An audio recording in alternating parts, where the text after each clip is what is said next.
नमस्कार, मी डॉक्टर शिवारी वाघ, संचालक aspire education institute, Chhatrapati Sambhajinagar. विद्यार्थी मित्रांनो, एक अतिशय महत्त्वाची अपडेट मी तुम्हाला या व्हिडिओच्या माध्यमातून शेअर करणार आहे।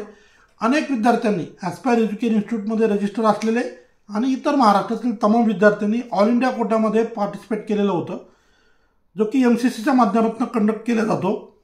या MCCच्या राऊंडमध्ये यावर्षी अनेक एक्सटेन्शन जे ते टप्प्याटप्प्याने मिळाले आणि फायनली रिझल्ट कधी जाहीर होणार याची उत्सुकता विद्यार्थी व पालकांना होते। कारण या MCCच्या राऊंडमध्ये बरेचसे विद्यार्थी एम्स असेल, जिपमर असेल किंवा टॉपच्या गव्हर्नमेंट मेडिकल कॉलेजला अप्लाय करतात आणि ज्या मुलांचा स्कोअर कमी आहे परंतु ज्यांची पेइंग कॅपॅसिटी आहे अशा विद्यार्थी डीम युनिव्हर्सिटीला अप्लाय करतात। तर आपण अशा दोन्ही प्रकारच्या विद्यार्थ्यांना जे तर या पहिल्या राऊंडसाठी मार्गदर्शन केलेलं होतं, त्यांची प्रक्रिया केलेली होती आणि आपण रिझल्टचा वेट करत होतो। तर फायनली MCCकडनं प्रोव्हिजनल मेरिट लिस्ट जी ती या ठिकाणी जाहीर केलेली आहे। म्हणजे ज्या ज्या विद्यार्थ्यांना अलॉटमेंट आलेली असेल अशा सगळ्या मुलांचे रिझल्ट जे ते आपल्याला या ठिकाणी पाहायला मिळतात। तर नेमकी एक नोटीससुद्धा सोबतच MCCकडनं पब्लिश झालेली। ही नेमकी नोटीस काय आहे ही थोडक्यात आपण बघूया आणि या संदर्भाने जे ते पुढे काय काय आपल्याला करावं लागत असतं ते थोडक्यात बघूया। तर सगळ्यात पहिले नोटीस काय आहे बघूया।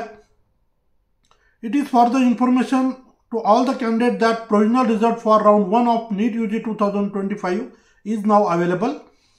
Any discrepancy in the result may immediately be informed to the MCC or DGHS up to 11 AM of 13th August 2025 through email on email ID दिलेला आहे पुढे mccresultquery@gmail.com, after which the provisional result will be treated as a final.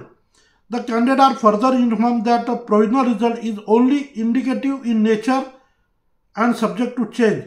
The candidate cannot claim any right over the allotted seats in the provisional result, and the provisional result cannot be challenged before the court of law.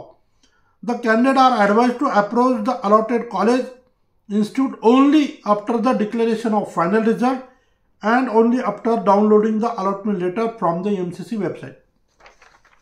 खूप सोपं करून सांगतो, MCCकडनं हा जो result जाहीर झाला आहे हा इंडिकेटिव्ह आहे, म्हणजे साधारण याच्यात काही बदलसुद्धा होऊ शकतात।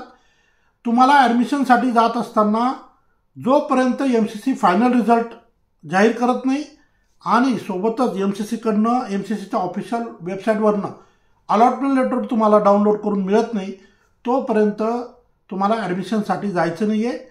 त्या संदर्भातलं प्रॉपर शेड्यूल हे MCCकडनं दिलं जाईल किंवा जे ऑलरेडी मला वाटतं 22 तारखेपर्यंत दिलेलं आहे। परंतु जोपर्यंत फायनल रिझल्ट जाहीर होत नाही MCCकडनं आणि तुम्हाला तुमचं MCCच्या ऑफिशियल वेबसाईटवरनं अलॉटमेंट लेटर डाउनलोड करून म्हणजे मिळत नाही आहे किंवा डाउनलोड करता येत नाही तोपर्यंत तुम्हाला कुठेही फर्दर प्रक्रियेसाठी जायचं नाही आहे। सो MCCकडनं प्रोव्हिजनल रिझल्ट आलेला आहे। या रिझल्टमध्ये अनेक विद्यार्थ्यांना ज्यांची आम्ही प्रक्रिया केलेली होती त्यातले बरेचसे मुलं एम्सला लागलेले आहेत, काहींना डीम युनिव्हर्सिटी ॲडमिशनचं स्वप्न त्यांचं पूर्ण झालेलं आहे। अनेक विद्यार्थ्यांनी स्वतः प्रक्रिया केली असेल, काही इतर काउन्सिलरच्या मदतीनं ही प्रक्रिया केली असेल।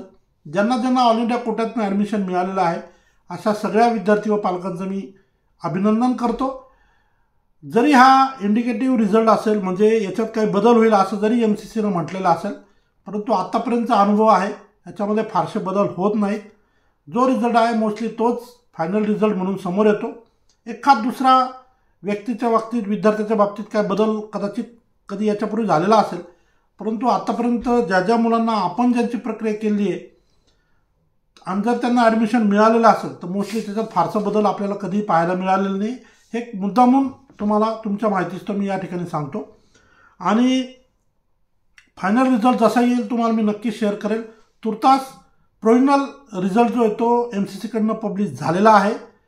ज्या ज्या मुलांना या राऊंडमध्ये ॲडमिशन मिळालेलं असेल अशा सगळ्या विद्यार्थ्यांचं, त्यांच्या पालकांचं मी या ठिकाणी अभिनंदन करतो आणि फायनल रिझल्टचा आपण वेट करूया आणि फर्दर ज्या काय गाईडलाईन येतील त्याचा वेट करूया।